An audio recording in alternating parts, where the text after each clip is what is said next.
Today on All Things 80s, Hasbro does not want my money.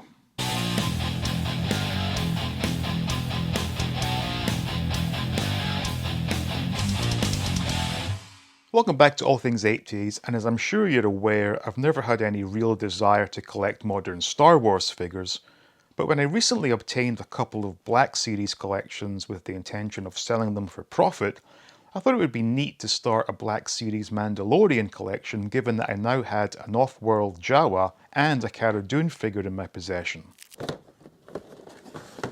Now this is a good figure to start things off because, now don't tell anyone, but there is a chance that I may start a Black Series Mandalorian collection, and here's Cara Dune. I was quite excited at the prospect of starting this collection and began looking to see what figures were available, but I quickly realised that obtaining these figures was not going to be easy. At this time, Hasbro had announced the release of figures such as Moff Gideon, Greef Karga, etc., which all looked really good, but when I looked into ordering them, the pre-orders were either sold out or had a release date months into the future.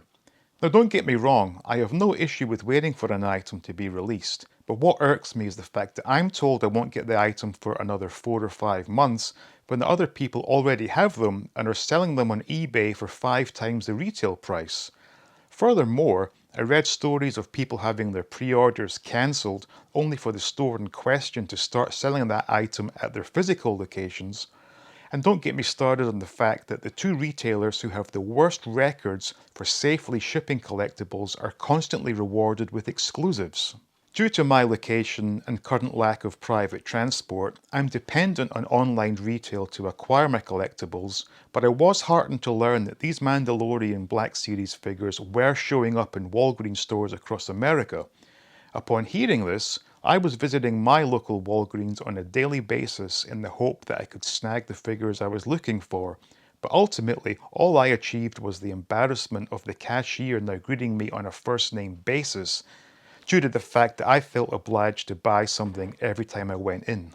In the end, I gave up on the idea of collecting Black Series for the simple reason that toy collecting is supposed to be a source of joy, but when Hasbro puts so many obstacles in my path, it's a hassle I can do without. It's not all bad news though. When Hasbro buckled under the pressure from the woke mob and ceased production of their figures bearing the resemblance of actress Gina Carano, I jumped on the bandwagon and sold my Cara Dune figure and netted a nice profit of $182. Well, Hasbro, you could have had my money as I was a motivated buyer, but when you make it so difficult for the consumer to buy your product, I'll gladly take my business elsewhere. So there you have it. I was willing to start buying Black Series figures, but because it was so damn difficult, I'm out. So anyway, hope you enjoyed that. Maybe you can relate to it. I want to say thank you for watching, with special thanks to the patrons. Please like, please subscribe, and as always, stay tuned for more videos from All Things 80s.